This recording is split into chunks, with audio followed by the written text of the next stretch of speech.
Hi, in this new house we've got this type of privacy handle and lock on the bathroom and the WC or toilet, and the lock doesn't work. So it's a thumb knob, and usually when it's working properly, you would just turn that knob and it would stop the handle mechanically somehow lowering. So I've undone these 4 screws on both sides, and usually you would just pull this handle off, you would just withdraw it. What I actually found by looking very close was underneath here is a grub screw. So I've found that it's a 2.5mm grub screw, 2.5mm Allen key that I need for this job, and we'll just turn that and see what happens. Oh, there we go, that's it come off. Okay, I've just screwed the outside handle back on because it was just flopping about, and this indicator side doesn't seem to have any mechanism that I can see. So I've just screwed that back on so that I can work on the inside. And that's what we have. The main spindle for turning the latch, and then the small spindle there for the locking knob. Let's just see how this actually works.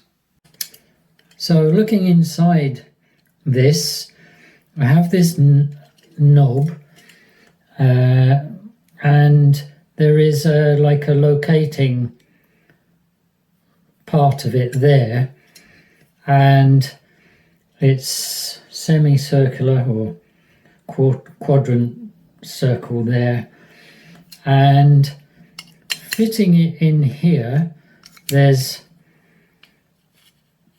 a couple of ways it can go, like there or there. Yep.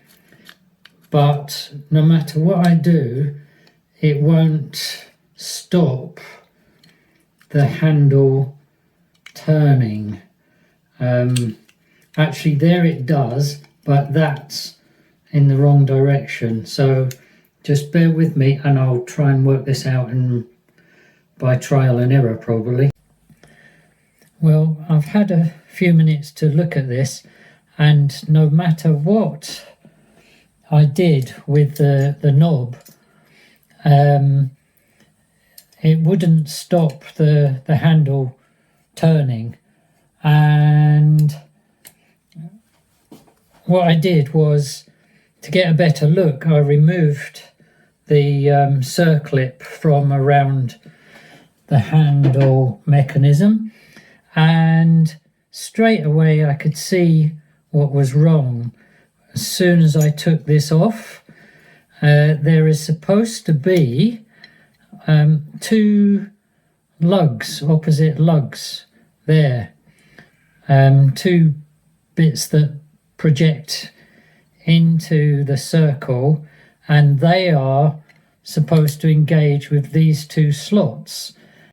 Okay, so I've got an old handle that I had, just to show you what I mean, and it's this plate.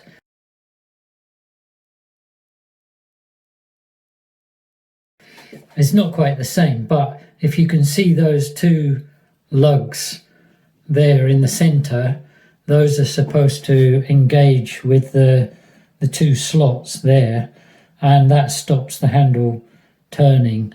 And on this one, it's just completely missing.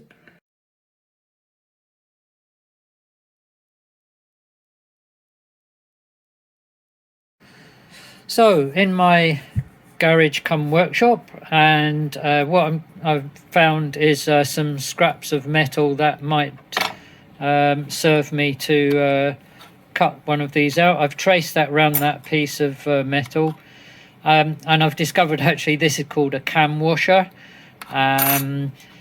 but on reflection this is actually going to be too thick, and the problem there will be I won't be able to get the circlip back on the handle. So I've got another piece of scrap here. I've got a few of those, so I'll use this to cut out and see how we get on.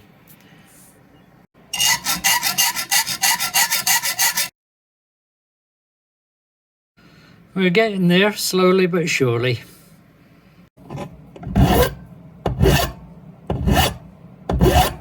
There we go. Not too shabby, as we say. Now the difficult part is to get that hole in, but leaving the tab parts that are supposed to be there. I could just feel a very slight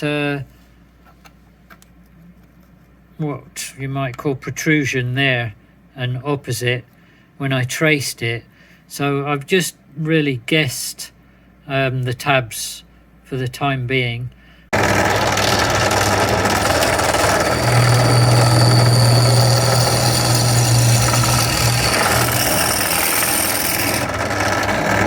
Obviously, if you don't have the luxury of a drill stand, then you could clamp the piece of metal in your vise and then just use an ordinary drill. And don't forget to wear your protective glasses. I've drilled it as much as I dare to drill it, so now I just need to needle file it into shape. Right, that's the piece made.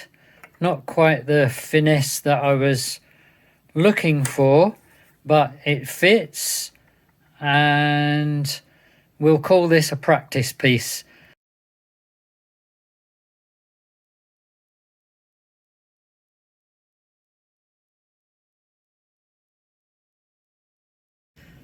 And if you haven't got a pair of these circlip pliers, then I suggest you get yourself some, because it's a devil of a job to get this circlip on and off without them. So that's assembled and it works okay. Let's see if the lock works okay. There we go. That's the handle assembled, and that's the locking mechanism, the locking handle. Let's try and get it in the right place. So ordinarily that will clear, and when you turn that, it locks. Let's put that on the door. That's the door handle fitted, and it moves. Turn that. Locked. Unlocked. Not a big movement there, but enough to do the job.